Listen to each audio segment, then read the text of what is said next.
One of the advantages of living on the East Coast is having the opportunity to go to Broadway and see a show. Hi, I'm Dr. Brian McDonough. If you look over my shoulder, you can see a Happy Holidays poster and a Lion King playbill, and it reminds me of happier and easier holidays than we're facing now. Of course, Broadway is now shut down at least until the end of spring and probably more.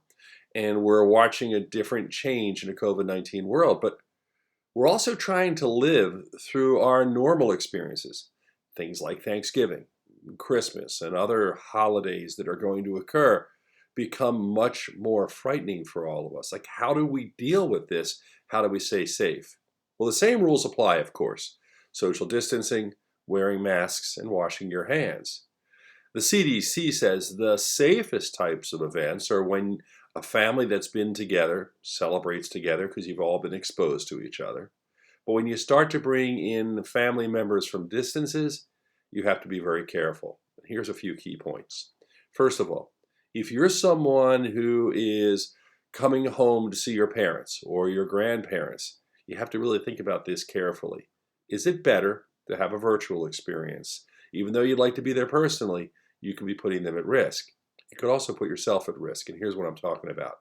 First of all, if you have to travel, if you have to fly or take a train, and not just go from one area to another in a car, you are putting yourself at greater risk, because no matter what we say, there are greater risks by being indoors in an environment for 15 minutes or more, even if you're wearing a mask. So that's my first warning.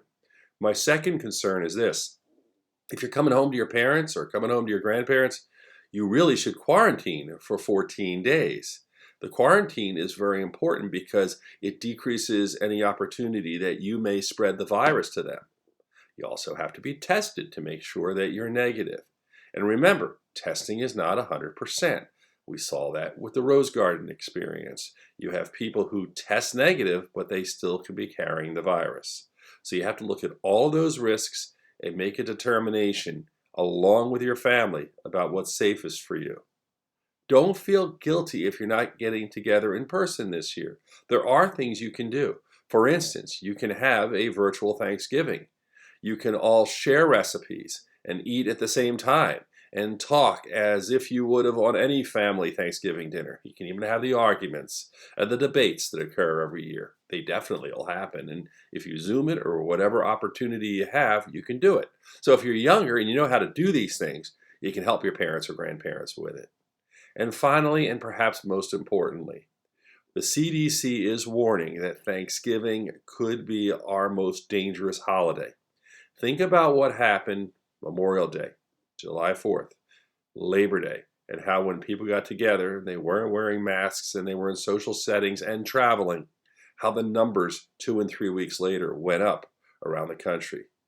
Thanksgiving has an added feature. COVID-19 is a coronavirus. Coronaviruses are seasonal and they tend to be more aggressive when things get cold, when we get into the fall and winter seasons. We expect this to be the case with COVID-19. So we may already be seeing spikes. You add to that the travel, the fact that people are together indoors, and all those issues, you can see why it can be problematic. So really use common sense.